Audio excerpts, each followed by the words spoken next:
सवाल यहाँ पर जीतन राम मांझी की रोटी पर भी है। एक रोटी से पेट नहीं भरता, एक से ज्यादा रोटी, दो रोटी तो कम से कम दीजिए। मतलब साफ था कि मंत्रिमंडल नीतीश कुमार ने जब एनडीए गठबंधन में वापसी की, गठन हुआ एनडीए की सरकार का बिहार में एक मर्तबा फिर से, उसमें जब नीतीश कुमार की सरकार में जीतन राम मांझी के बेटे संतोष सुमन को यहाँ पर अनुसूचित जाति एवं जनजातीय विभाग सौंप पर मंत्री बनाया गया, तो उस पर कहते नजर आए थे कि हमारी तरफ से, हमारी पार्टी की ओर से एक ही विधायक को मंत्रिमंडल में शामिल क्यों किया गया, दो विधायक, दो को तो मंत्रिमंडल में शामिल कम से कम कीजिए, यानी एक रोटी नहीं दो रोटी तो कम से कम हमें दीजिए ही। नाज़रीन, जिस तरीके से कहते नजर आए थे जीतन राम मांझी, आज कहीं ना कहीं उनकी रोटी का भी सवाल है। मंत्रिमंडल का विस्तार होना है, कैबिनेट विस्तार है बिहार में, क्या संभावना है कि जीतन राम मांझी के बेटे के बाद उनकी पार्टी के अन्य किसी विधायक को मंत्रिमंडल में जगह मिले? देखिए, बिल्कुल यहाँ पर जैसे कि आपने कहा कि जीतन राम मांझी ने उस वक्त पर कहा था कि कैबिनेट विस्तार से पहले फ्लोर टेस्ट के दौरान ये बातें वो कहते हुए नजर आए थे कि एक रोटी से पेट नहीं भरता, दो रोटी चाहिए। यानी कि एसटी विभाग यहाँ पर उनके बेटे को तो मिल जाता है, लेकिन एक और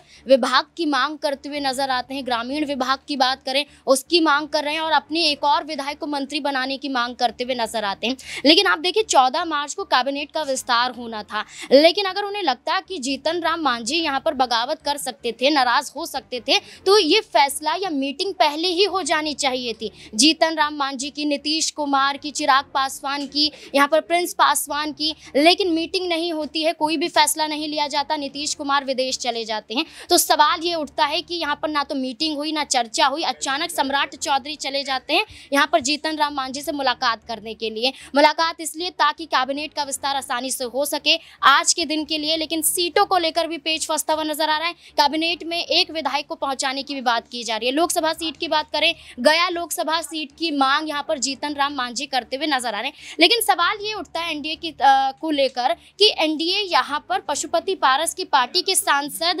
प्रिंस पासवान को कैबिनेट में जगह देने की बात की जाती है, लेकिन जो जीतन राम मांझी कब से अड़े हुए हैं कि उनके 4 विधायक कुल मिलाकर तो हैं ही, अगर 2 विधायक को मंत्री बना दिया जाएगा तो इसमें क्या गलत है। लेकिन एनडीए प्रिंस पासवान पर भरोसा कर रहा है, लेकिन जीतन राम मांझी को नहीं दे रहा। तो कहीं ना कहीं सवाल ये उठता है कि जीतन राम मांझी लोकसभा सीट को लेकर और कैबिनेट में जगह ना देने की वजह से बगावत पर उतर सकते हैं, जो कि आज फैसला होता हुआ नजर आ सकता है। अच्छा, आज फैसला होते हुए नजर आ सकता है। कहीं ना कहीं जो अब ऐलान यहाँ पर पशुपति पारस की तरफ से 3 बजे वक्त में, यानी दोपहर 3 बजे एक बड़ी प्रेस कॉन्फ्रेंस को लेकर किया गया, बीजेपी कहीं ना कहीं इस बात से अवगत होगी कि वे हमसे अलग राह अपना सकते हैं। क्या ऐसे में उन्हें यह आश्वासन दिया जा सकता है कि जब अब की बार अगर हम केंद्र की सत्ता में स्थापित होती है, एनडीए एक बार फिर से जीत पाने में कामयाब होती है, क्या पशुपति पारस को यह आश्वासन दिया जा सकता है कि जिस एक सीट से आप चुनाव लड़ेंगे, जीतते हैं तो और बेहतर विभाग केंद्र में मिलेगा, या फिर आपकी ही पार्टी से, आपकी ही यहाँ पर राष्ट्रीय लोजपा से किसी नेता को कैबिनेट में भविष्य में जगह दी जाएगी?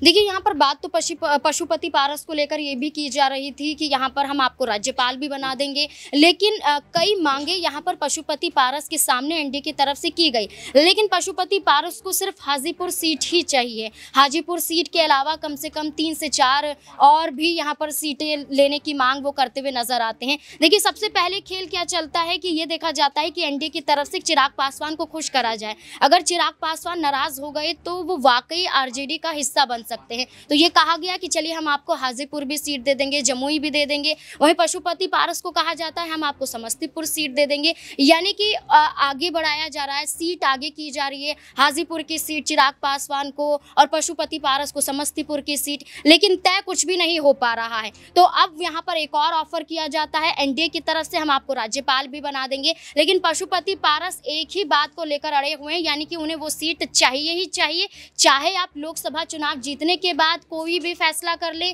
चाहे आप लोकसभा चुनाव से पहले ये बातें यहाँ पर कर दे। प्रिंस पासवान की बात करें, उन्हें कैबिनेट में जगह देने की बात इसलिए यहाँ पर की गई है ताकि पशुपति पारस की नाराजगी दूर हो सके, यानी कि नाराजगी दूर करनी है। लेकिन चिराग पासवान को जितनी सीटें देने की बातें वो कर रहे हैं, उसे कहीं ना कहीं पशुपति पारस की नाराजगी साफ तौर पर नजर आएगी। मीटिंग हो रही है और उस मीटिंग की बात करें जो शाम को होती हुई नजर आएगी, उसमें कहीं ना कहीं फैसला लिया जा सकता है। पशुपति पारस सीट को लेकर एनडीए के खिलाफ भी उतर सकते हैं। बिल्कुल, यहाँ पर पशुपति पारस सीटों को लेकर एनडीए के खिलाफ भी उतर सकते हैं। अगर यहाँ पर एनडीए उन्हें बनाता भी है किसी राज्य का राज्यपाल, तो उस बात से तो संतुष्ट होंगे नहीं, क्योंकि चिराग पासवान से 36 का आंकड़ा कहा जाता है पशुपति पारस का।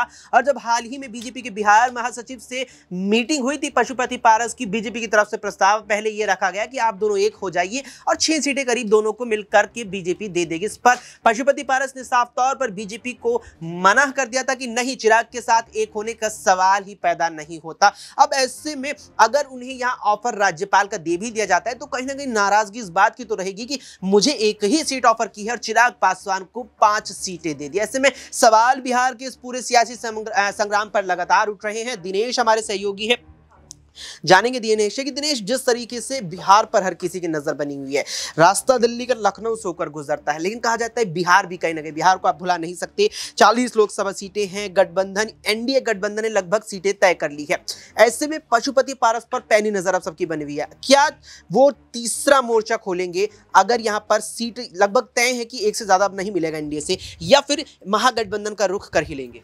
देखिए, यहाँ पर बिहार की राजनीति में सीट शेयरिंग को लेकर एनडीए खेमे में जबरदस्त गहमा गहमी देखने को मिल रही है। पशुपति पारस जो कि चिराग पासवान के चाचा हैं, पूर्व केंद्रीय मंत्री स्वर्गीय रामविलास पासवान के भाई हैं, अलग पार्टी बना करके यहाँ पर जो अपनी राजनीतिक समीकरण को आगे बढ़ाने की कोशिश कर रहे हैं। और ऐसे में जिस तरीके से जो खबरें सामने आ रही है कि चिराग पासवान को जब से 4 सीटें देने की सहमति यहाँ से जेपी नड्डा ने बनाई है, उसके बाद से पशुपति पारस काफ़ी नाराज हैं, क्योंकि उनकी पार्टी कहीं ना कहीं बड़ी पार्टी, चिराग पासवान के पास महज एक लोकसभा की सीट है, जिसमें जमुई की सीट पर वो खुद सांसद है। तो ऐसे में आने वाले वक्त में यहाँ पर कहीं ना कहीं एनडीए गठबंधन को झटका दे सकते हैं। और बिहार की राजनीति में मौका परस्ती की राजनीति हमने ज्यादा वक्त में देखने को मिली है यहाँ पर, चाहे वो नीतीश कुमार की तरफ से बात करें, जीतन राम मांझी की तरफ से बात करें, चिराग पासवान की बात कर लें, क्योंकि चिराग पासवान पिछले साल ही एनडीए गठबंधन में शामिल हुए हैं। ऐसे में कहीं ना कहीं चिराग पासवान का ये रुख जो देखने को मिला है, ये कहीं ना कहीं बीजेपी को तो पावर पॉलिटिक्स में बैकफुट पर लाने का काम किया इसने। लेकिन पशुपति पारस जो कि बड़े नेता हैं, वो कहीं ना कहीं अब आगामी वक्त में कहीं ना कहीं जो है बागी रुख अपना सकते हैं और इंडिया गठबंधन की तरफ जाने का जो है एक फैसला भी कर सकते हैं। बिल्कुल, यहाँ पर इंडिया गठबंधन की ओर जाने का एक फैसला भी कर सकते हैं। अब यहाँ पर तमाम ऐसी चीजें हैं जिन पर लगातार बात जारी है। अब यहाँ पर यह भी चीज देखने वाली रहने वाली है कि किस तरीके से आखिर चिराग पासवान इन 5 लोकसभा सीटों को साध पाएंगे, क्योंकि लगातार ही ये बात भी चर्चाओं में रही कि चिराग पासवान जो एक वक्त यहां सांसद जब बने थे जमुई लोकसभा सीट से, तो उस वक्त यानी 2019 में उनकी पार्टी लोजपा, लोक जनशक्ति पार्टी अविभाजित थी, पिता का साथ था, जिनका उस पूरे क्षेत्र में बेहद ही बड़ा सियासी वर्चस्व। ऐसे में सवाल यहाँ प्रज्ञा से ही रहेगा कि प्रज्ञा 5 सीटें लगभग तय हो गई है एनडीए गठबंधन से, लेकिन क्या चिराग पासवान 5 सीटें जीत पाएंगे? क्योंकि 2019 में जो